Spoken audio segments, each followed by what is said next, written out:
Hello, my friends. Welcome to The Rundown. I'm Victor Lucas, and we've got a lot of great stuff to get into today, starting with a happy birthday to Superman. It is the 85th anniversary of the Superman character, or his birthday, if you'd like to call it that. Also, Lois Lane, by the way, because Action Comics #1 came out in 1938, and there is some question about whether the fact there was actual issues on sale on April 18th, but that's when the copyright for the character went out there, and that's generally what everybody says. April 18th is the birthday for Superman, and what an incredible character. Jerry Siegel and Joe Shuster created something so wonderful for the world. Really the true first major superhero for planet Earth, and boy, has Superman come a long way. Lots of great interpretations over the years, like the old Superman TV series, but of course Christopher Reeve is my Superman. I enjoyed Henry Cavill as Superman in Man of Steel, and I'm really looking forward to see what James Gunn has in store for us with Superman Legacy. If you're looking for some great Superman comic books to read, you got to check out All-Star Superman or Superman for All Seasons. Of course, Alex Ross's incredible work in Kingdom Come is wonderful, but I'm also very partial to the 50s and 60s, more colorful, Silver Age-esque Superman with lots of great, weird sci-fi stories. I've always loved the character, and I can't wait to see where DC Comics and Warner Brothers and James Gunn and everybody involved with the Superman property takes us to next. We're still waiting on that fantastic Superman game, by the way. In other comic book news, we have just heard that Cliff Bleszinski is going to be crafting his very first comic book series for Image Comics. It starts in July. It's for a book called Scrapper,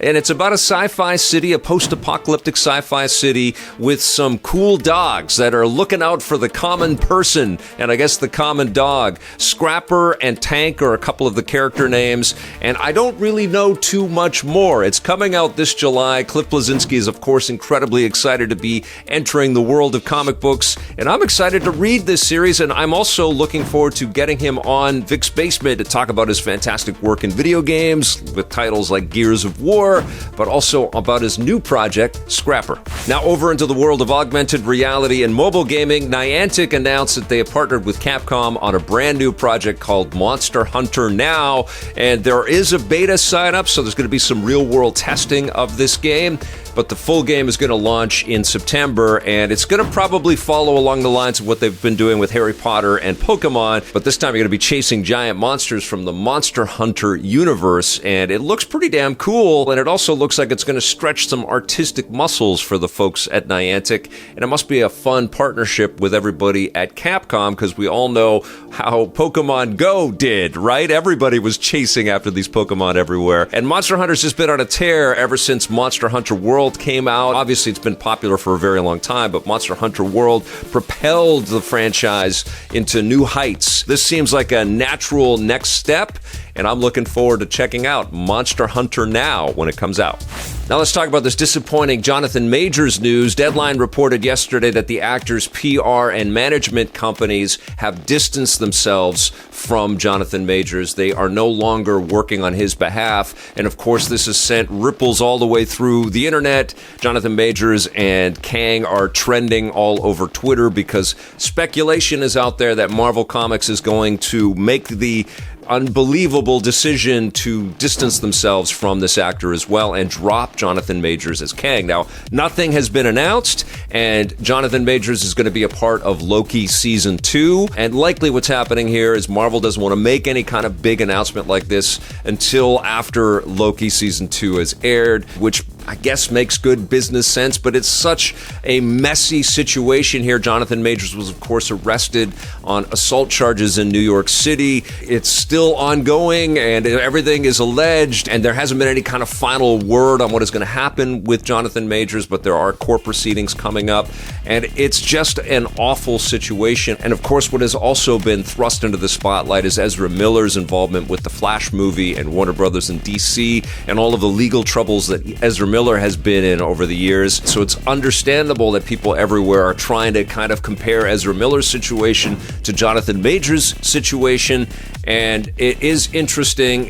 David Hayter actually replied to a tweet out there where I talked about this terrible situation for everybody. But he says Miller is a matter of sunk costs. When a studio has already dropped over $250 million on your project, you're good until the run of that film. So it does feel like we're going to see these actors, no matter what happens with them, with court proceedings and legally or where they go. We're going to see these actors in these big projects, and then all bets are off. We don't know if Marvel's going to continue with Jonathan Majors as Kang, and we don't know if DC is going to continue with Ezra Miller as the Flash. What do you guys think? I know it's messy. I don't like to get into gossipy BS like this, but I think there is something to be said about the fact that these are family-friendly movies and franchises, and not only do these stakeholders want people to come to the theater to watch these movies, but they really want to have people fall in love with these characters. They want to go off and sell the action figures and the toys and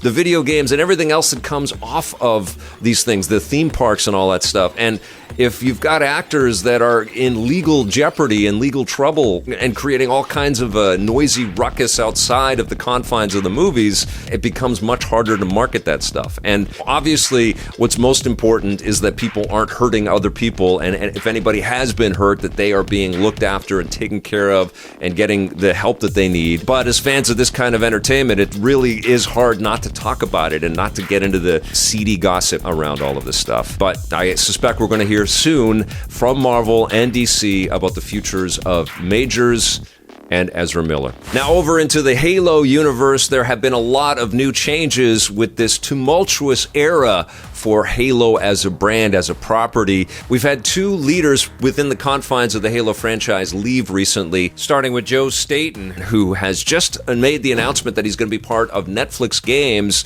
and he's been brought aboard as a creative director to help create a AAA title for Netflix Games, who has been increasingly aggressive in this space.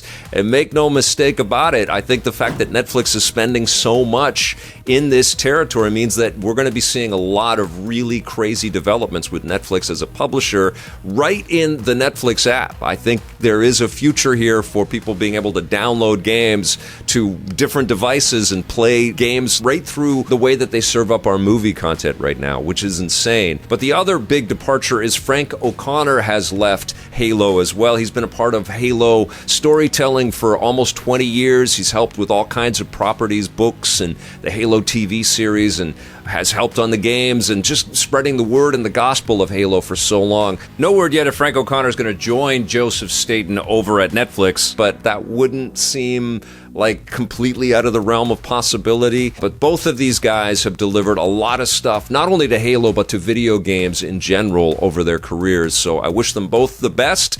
And I also wish everybody that is still working hard at 343 to kind of turn the tide and shift perspective around the future of Halo. I wish them all well as well. It can't be easy days for them right now. And I still remain a pretty giant fan of Halo Infinite. Yes, I don't play it like it's a live service game, but what I experience with Halo Infinite, I absolutely love. So I definitely wish the best for Halo and its fans.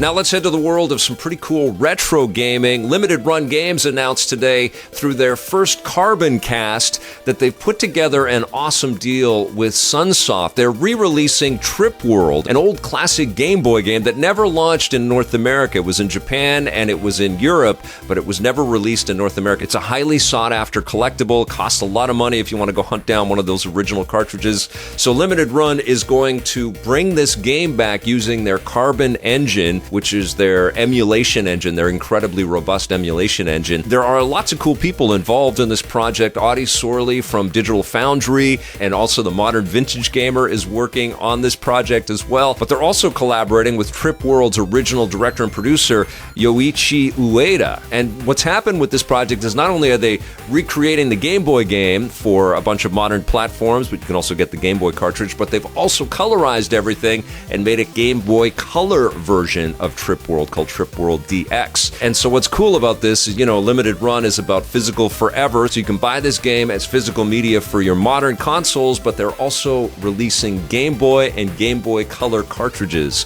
of Trip World. Incredibly cool idea. The game looks super fun as well. Lots of life and now color and activity in this platformer. I can't wait to play this one. It's called Trip World DX, and pre-orders are starting this month, so go check out the limited run website if you want to learn more. All right, you guys, that's going to do it for the rundown today. Thank you so much for watching. I'll be back soon with some reviews. You can check out my streams over on our Twitch channel, twitch.tv/EPN. Thank you for your support. We'll see you soon, and until then, play forever.